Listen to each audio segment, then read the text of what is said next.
The goal of a cost-benefit analysis is to answer a particular question by comparing all of the relevant costs and benefits.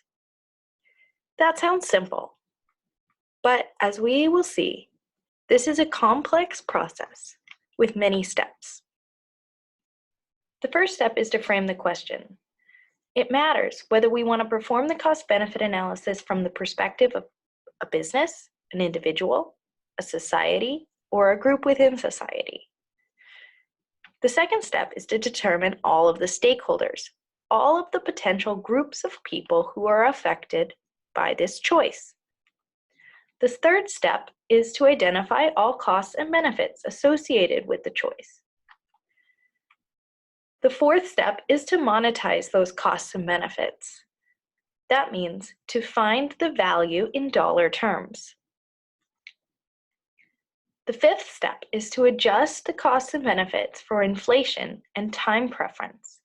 Many times, costs and benefits do not occur in the same time period, so in order to compare across time periods, we need to make these adjustments.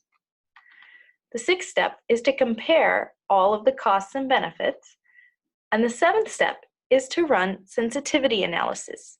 Inevitably, in this process, we will need to make several different assumptions, and we want to check how sensitive our result is to varying those assumptions.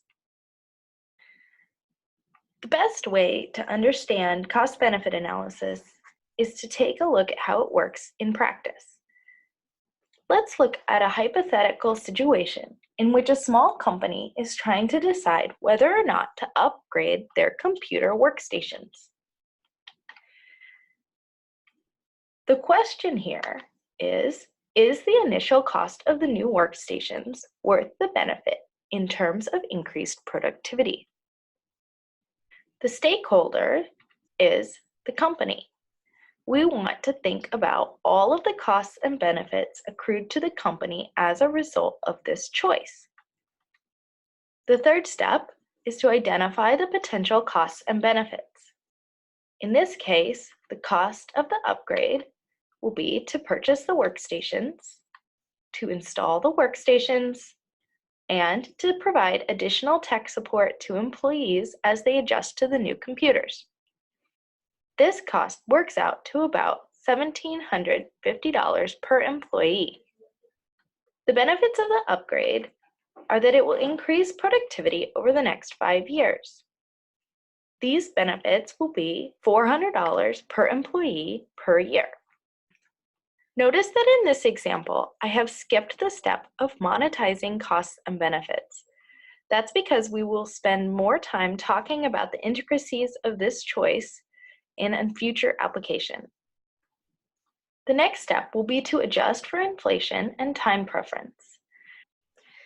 This table shows all of the costs and benefits laid out over time. We first compare the costs and benefits in each individual time period, then make adjustments to compare over time. You can see in year 1, we can compare the benefit of $400 to the cost of $1,300 with no adjustment for time preference because these values occur in the same time period for a net cost in that year of $900. The same is true for costs and benefits occurring in year 2, year 3, year 4, and year 5. However, comparing monetary values across time periods requires adjustment. $900 in year 1 cannot be compared to $250 in year 2 because the value of $1 in year 1 and $1 in year 2 will not have the same value. A discount factor can help us adjust the value of money over time. This may seem confusing at first, but you know this intuitively.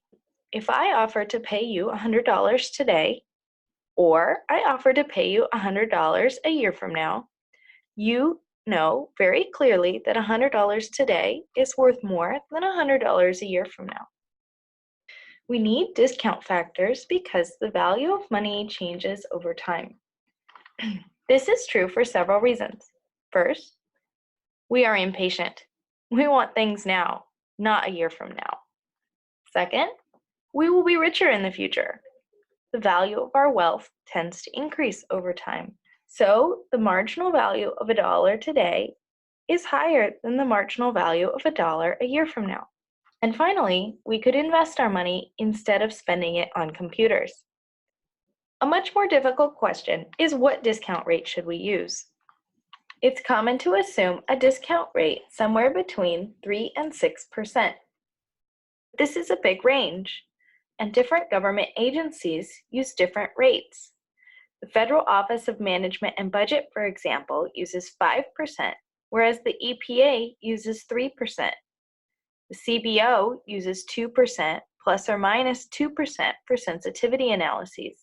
Unfortunately, the outcome of our analyses may depend on the discount rate that we choose. This is why it's so important to understand the assumptions made in a cost-benefit analysis and to pay attention to varying those assumptions during sensitivity analyses. Now let's return to our application. Applying the discount factor allows us to sum costs and benefits across different time periods to get the net present value of this decision. Our action should be taken only if the net present value is positive, indicating that the benefits are greater than the costs. Here is a table showing the net present value of purchasing new computers according to the discount rate that we use for our analysis. In this case, we should only purchase new computers if we believe that our discount rate is under 5%.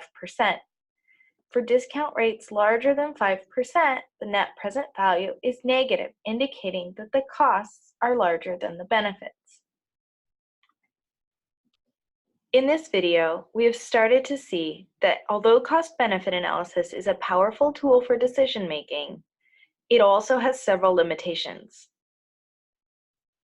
In any cost-benefit analysis, we have to make assumptions about current and future costs and benefits. These assumptions may or may not be correct. Our analysis may also be sensitive to the choice of a discount factor. This is why sensitivity analyses are vital to understanding the results of our cost-benefit analysis as well as its limitations. Finally, cost-benefit analysis generally sums costs and benefits across all relevant groups. This ignores distributional issues like fairness or equity. Wrapping up this section of the workshop, we have several key takeaways. First, economics is a set of tools for thinking about how individuals make choices and the consequences of those choices for society. Second, when markets fail, the government may need to intervene to help weigh the costs and benefits. Third, data can help people, businesses, and governments make better choices. And finally, all data analyses rely on specific assumptions. It's vital to take these assumptions into account when making decisions based on data. Now you've got the basics.